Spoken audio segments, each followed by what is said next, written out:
The damage that a broken connecting rod can do can tear an engine up so bad it can't be fixed. That's why it's important to do your maintenance and make your inspections at the right times so that you can catch these problems before they really damage the engine, so that you can replace the power assembly when it needs to be replaced. Because if you don't, it's going to cost you more downtime, and it's going to cost you more money than it would just to replace the thing when it's needed. And that's what we're going to cover in this program: how to replace the power assembly. But before we get on to that, there are a few basics on the engine that we need to go over. Now, we're going to be referring to the front of the engine and the rear of the engine, and the left bank and the right bank.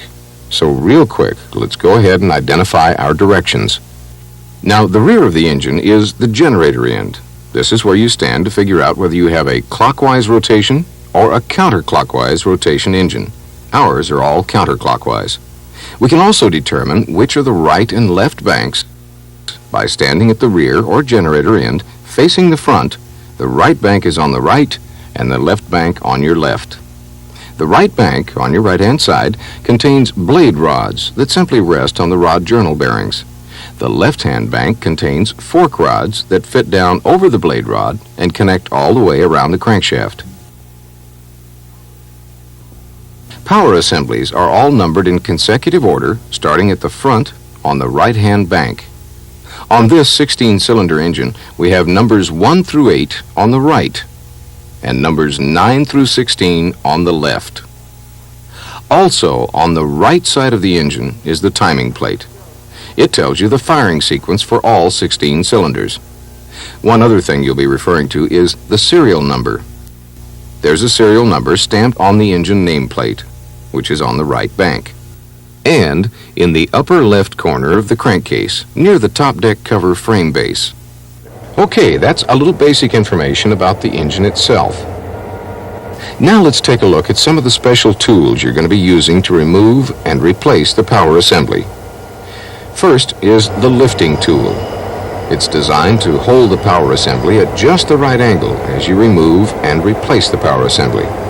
It fits down over the head and is held in place by the same studs and nuts that hold the rocker arm assembly in place. This 12-to-1 torque multiplier will help you loosen and retighten the head crab bolts. This injector removal tool helps to remove the injector without damaging it. And the two piston holding tools will make it easy for you to raise and lower the piston and to lock them into place so that they're up out of the way while you move the power assembly. A basket bolt wrench specially designed to help you remove the lower basket bolts is a big help, and a rod positioning clamp to keep the rod from clanking around against the liner as it's removed. Naturally, you'll be using your air wrench, various sized sockets, and your torque wrench.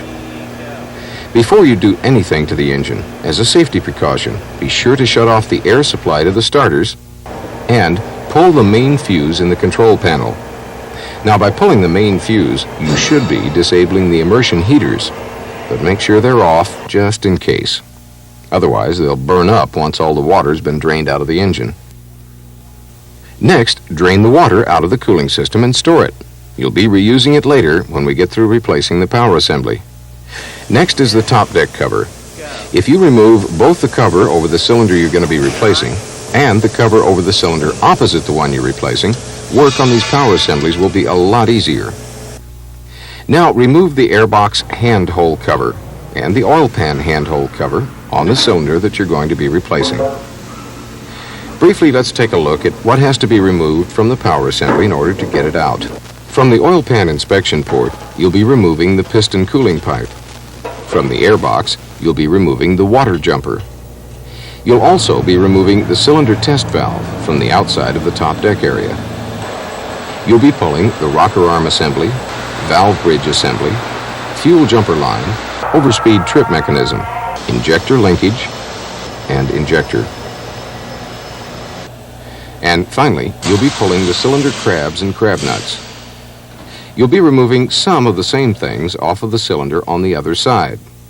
All you'll be removing on it is the rocker arm assembly, valve bridge assembly, fuel jumper, and injector. This will allow you to insert the piston lift tool and pull the piston up out of the way so you can remove the other assembly. Well, let's go to it. Okay, first from the oil pan, the piston cooling pipe. The P-pipe is held on by 4 bolts. 2 are attached to the oil manifold, and 2 are attached to the bottom of the liner. Slip the P-pipe down and out. From the air box, the water jumper. It's held in place by 2 bolts at the liner and 2 saddle strap bolts around the water manifold. Go ahead and remove them. Then you can just pull it right out. Be sure and remove the old seals. You'll be replacing them. Next, remove the cylinder test valve by unscrewing the valve and loosening the packing nut. Now you should be able to unscrew the test valve body. Be real careful. Use a constant pressure against it if you can. The reason is this: if you break that body off with it inside the cylinder head, you're going to have a hard time getting it out. You'd probably have to remove it with a drill and an easy out. Doing this, you stand a real good chance of damaging that head beyond repair. You'll need to open all the cylinder test valves because you'll be turning the engine over to position the crank so you can get to the basket bolts easier.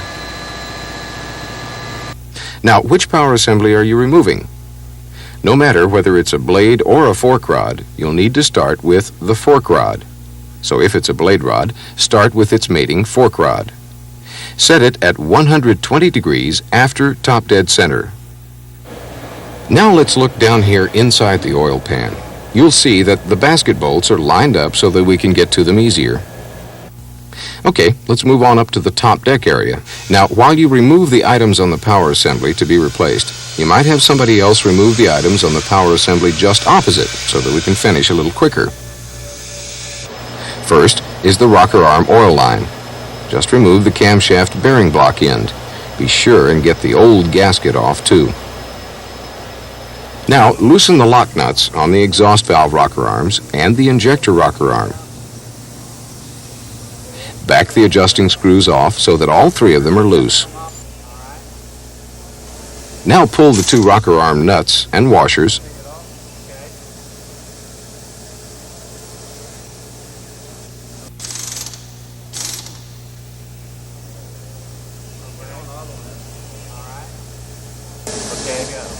then the shaft caps. And finally, the entire rocker arm assembly can be lifted off. Now you can get the valve bridge assemblies. Okay, next is the fuel line assembly. It's held on by 1 nut at the injector and 1 bolt on the side of the top deck. Be real careful or you'll damage the seats. If they turn up damaged, you'll have a leak and you'll have to replace the thing later. Next, the injector adjusting linkage is disconnected. These 2 spring retainers and clevis pins hold it in place. Be sure and replace the retainers and the pins so that they don't get lost. If you drop one of these spring retainers, you can pick it up with a magnet. Now you can get to the injector crab stud nut, spherical washer, and crab. Use the special injector tool to pry the injector out. Now store it in a nice clean area and be real careful about the way you handle it. If you're working on the companion power assembly, this is as far as you need to go with the disassembly. On the power assembly that's being pulled, you need to remove the overspeed trip mechanism.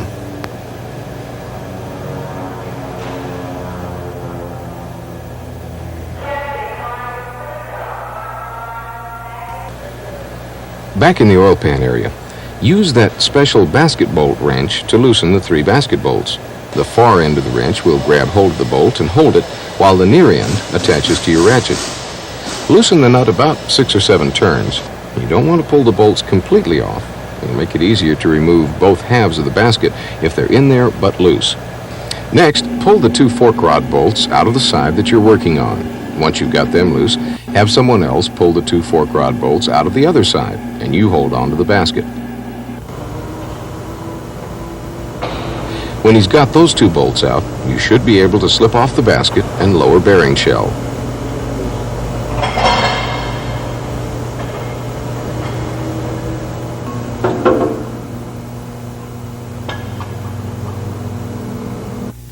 Back up on top, you'll need to pull the cylinder head crab nuts and crabs off. They're on there tight, 1,800 foot-pounds worth or more. You'll have to use a torque multiplier, like this one, to get them loose, or a large air wrench. Okay, with that done, slip the power assembly lifting clamp down over the rocker arm studs. Use the 2 rocker arm bolts to tighten it down. They don't have to be torqued down, just snug. Once you've got the assembly lifting tool secured, you'll need to grab your piston lifting tool and raise the fork rod piston up and out of the way. The end of the shaft of the piston lifting tool is threaded, and it screws down into the threaded hole in the crown of the piston.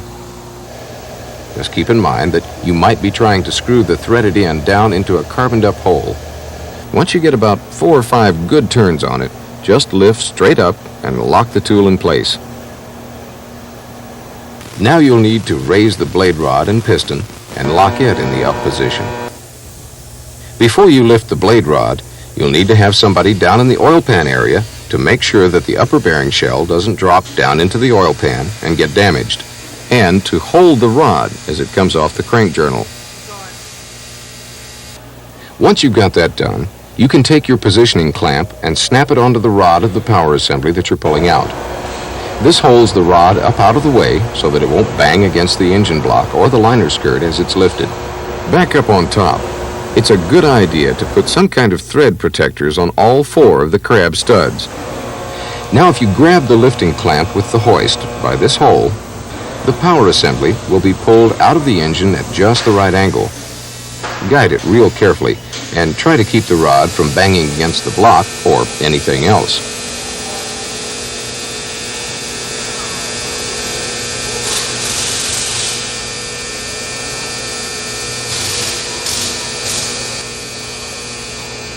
Okay, that's getting the thing out of there. Now we need to prepare the block so that we can put the new one in. Before you do any cleaning on the block area, you want to make sure that carbon and trash doesn't fall down into the oil pan area. What we'll do is put a piece of cardboard down here in the air box so that any carbon that we clean out of the top deck area stops here instead of falling on down into the oil pan. You can use a putty knife and a little diesel fuel on a rag to clean it up. Make sure you get it nice and clean. Scrape around the head pod and exhaust elbow. Then wipe it with a rag that has some diesel fuel on it. Once you've got this area cleaned up, clean out the water opening where the head discharge elbow goes. Make sure you get all the crap out of that area. Now pull the cardboard out of the airbox. Place a clean rag over the crank, and you might even put a piece of cardboard down in the oil pan area to catch the garbage that you're going to scrape out of the inner airbox. Clean the lower liner insert and surrounding airbox area real good. Get it as clean as you can. Once you've got all the carbon and loose crap out of the airbox area, you can pull your cardboard out of the oil pan, and you're about ready to put the new power assembly in. First, check the liner insert to make sure it's in good condition. If it's worn or damaged in any way, you'll have to pull it out and install a new one. If you have any question about the condition of the liner insert, check Section 1 of the engine manual. That'll tell you everything you need to know about it.